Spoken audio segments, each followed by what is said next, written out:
make yourself open to the gifts and the riches that the world wants to bestow on you, Capricorn. There's a new beginning, new job, new lifestyle, new money. Some of that is, the universe is trying to hand you that.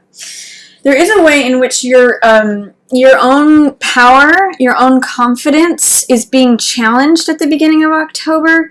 Both of these cards are in reverse. And Two of Wands usually means confidence, personal power, boldness, feeling like you've got the world in the palm of your hands, feeling like the world is your oyster, being willing to take things on, receiving support.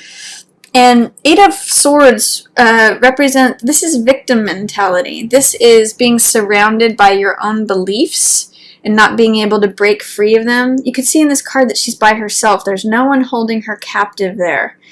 It's her beliefs about her situation and herself that are keeping her isolated and keeping her captive. She's staying there only because of her beliefs. She could actually walk away, cut her blinds on the swords, take off her blindfold, and walk right out of this.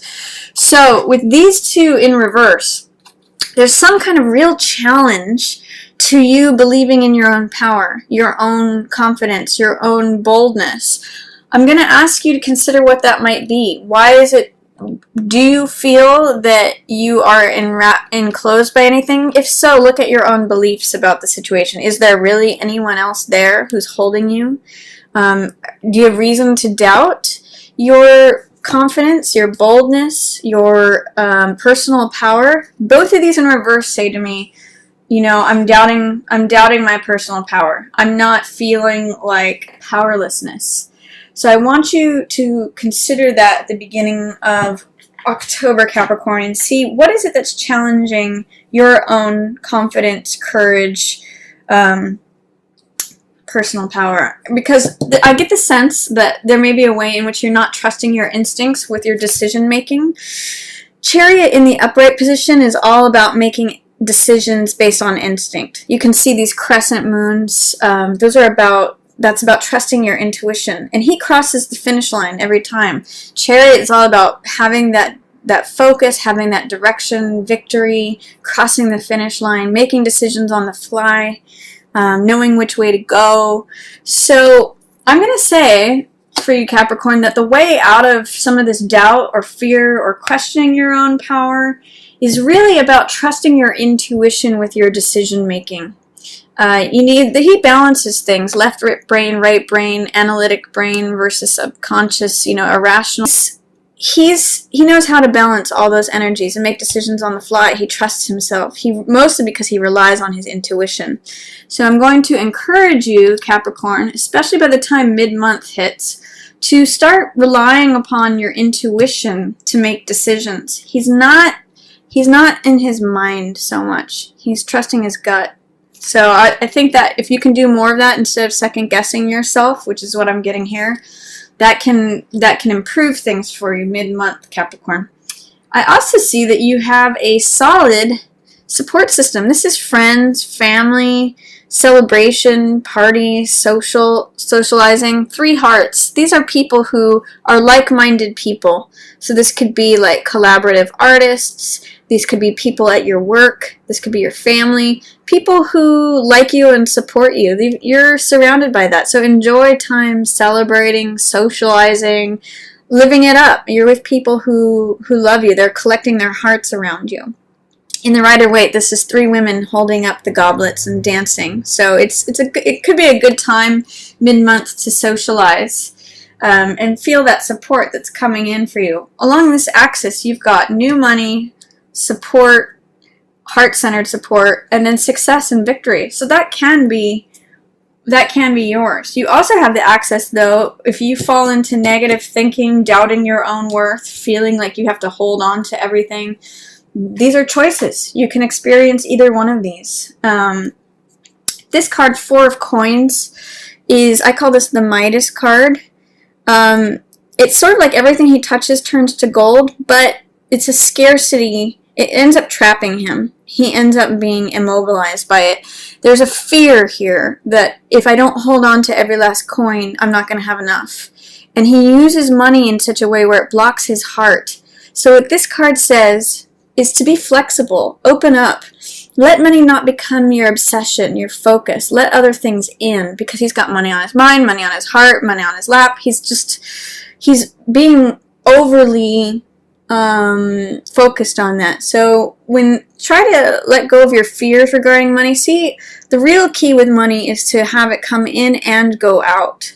So getting in that flow, it brings more money to you. Instead of like holding on to every last little bit, it's very stagnant. If you can think about this card, see how different these are, where this is the open hand receiving the money. It's not a clenched fist. It's not holding and grasping onto that coin.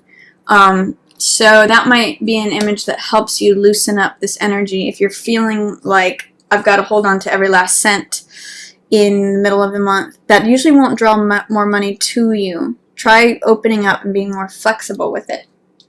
This is Two of Cups in reverse. This is one of the best love affair cards. This is an exchange of hearts, sharing and coupledom. It's romantic. It is sweet. It's exchanging heart energy. In the reverse position, it's saying that you may not feel safe exchanging heart energy, saying what's on your heart, being vulnerable.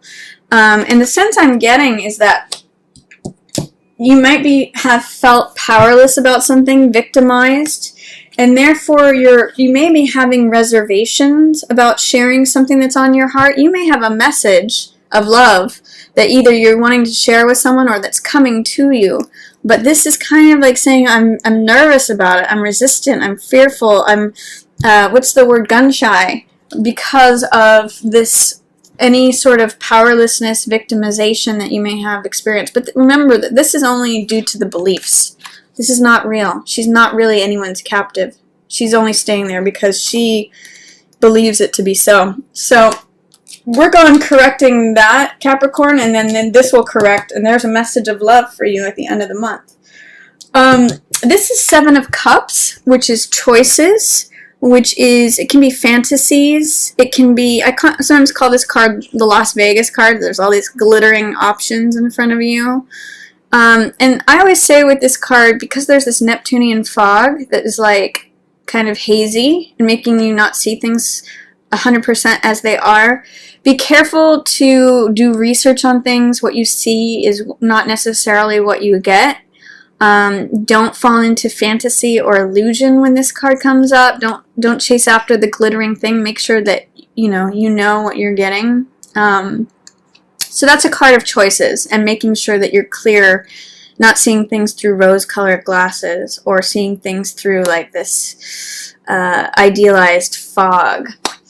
And then here you have victory. This is victory, success.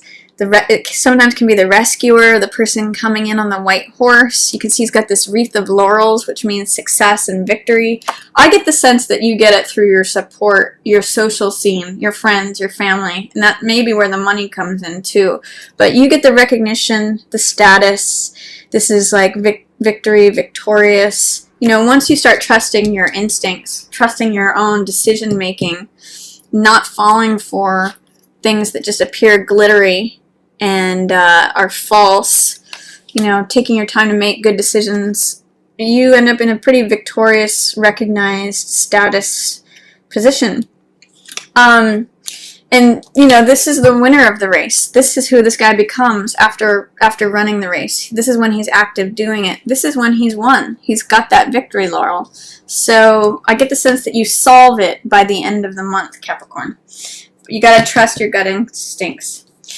There's also, this Ten of Swords is wrapping something up. It's letting go of negative thinking. These are the same swords here that are entrapping this woman here. So the sense I get is at the beginning of the month, some false belief systems or negative belief systems limit you, make you feel drained of your own power, make you feel powerless or victimized. If you continue with that, or if you keep adding more to that, it'll eventually drain you completely. You can see this goes from 8 swords to 10 swords, and the 10 swords actually deplete the person. So this is coming to an end. This is 10 of Swords, so it's letting go of all these false beliefs. Swords represent mentality, so ideas, thoughts, beliefs. you can see that this is the end of that way of being. If any of this stuff resurfaces, feeling victimized, feeling, powerless, feeling in bondage, feeling stuck, captive, if that resurfaces towards the end of the month, you're gonna have to let that go. It's gonna deplete you if not. It's sort of like it always gets darkest before the dawn. So this is the end of a certain way of thinking. And then what comes after that is love comes in. This is the messenger of love. This could be a water sign person because it is cups energy, which represents heart and water. So it could be Pisces, Cancer, or Scorpio. But the message of Jack of Cups is it's someone who is centered in their heart. It's literally the messenger. He's got the Hermes winged helmet of the messenger god, or Mercury, and he's bringing you this goblet. So he has a message of love. He wears his heart on his sleeve. He's very sensitive. He's very romantic. He's very heart-focused. So I get the sense that this comes about when you let go of any negative beliefs about things, and when whatever resistance to feeling vulnerable, feeling open, sharing your heart, when you can work through that, Capricorn, this is when this guy arrives.